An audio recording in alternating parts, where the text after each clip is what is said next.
Drugs, exactly drugs. اور drugs کا زیادہ تعلق میں سمجھتا ہوں وہ میوزک کے ساتھ ہے، کیونکہ میوزک کے اندر ڈرگس کو اتنا زیادہ پورٹرے کیا جا رہا ہے، اتنا زیادہ عام کیا جا رہا ہے.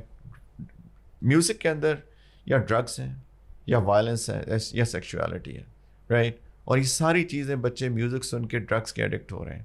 تو ڈرگس کا میرا ذاتی خیال ہے کہ میوزک سے زیادہ ہے، اور سوشل میڈیا کے، اور وہ بھی ایک ایشو ہے، لیکن جو کانٹینٹ، ویژول کانٹینٹ ہے، اس سے سیکشولیٹی اور وائلنس، یہ دو چیزیں، سیکشولیٹی اور وائلنس، یہ دونوں بہت عام ہو رہے ہیں. بچے اگریسو ہو رہے ہیں، والدین کمپلین کرتے ہیں بچہ اگریسو ہو گیا.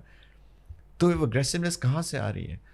وہ کارٹون سے شروع ہوتی ہے. چھوٹے سا بچہ جب کارٹونز دیکھنا شروع کرتا ہے وہاں سے شروع ہوتی ہے. وہ ٹام اینڈ جیری دیکھتا ہے، ہم نے بھی دیکھے، ہم سمجھتے ہیں کہ ٹام اینڈ جیری میں کیا ہے، ٹام جیری ایک دوسرے پیچھے بھاگ رہے ہیں، مار رہے ہیں. لیکن جو چیز آپ دیکھتے ہیں آپ کی پرسنالٹی ویسے بنتی ہے.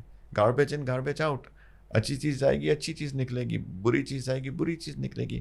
کارٹون سے شروع ہو رہے ہیں، گیمز، وائلنس، شوٹنگ، مطلب یہ سب کچھ ہو رہا ہے. یہ بچے پریکٹیکلی اس وقت، میں نے ابھی پریزنٹیشن کی آپ بات کر رہے تھے، اس پریزنٹیشن کے اندر میں نے نیوز دکھائی، اس کا ایک کلپ، کہ یو ایس میں کتنے بچے، یو ایس نہیں، ایشیا میں اور یو ایس میں کتنے بچے، انہوں نے ایک گیم ہے جی ٹی اے، اس کو وائلنس گیم ہے، صرف شوٹنگ گیم ہے، اس کو پریکٹیکلی انہوں نے ایگزیکیوٹ کیا. کسی نے اپنے والدین کو گولی مار دی، کسی نے اپنے ٹیچرس کو گولی مار دی، کسی نے اپنی کلاس والوں کو گولی مار دی، کسی نے پولیس مین کو گولی مار دی.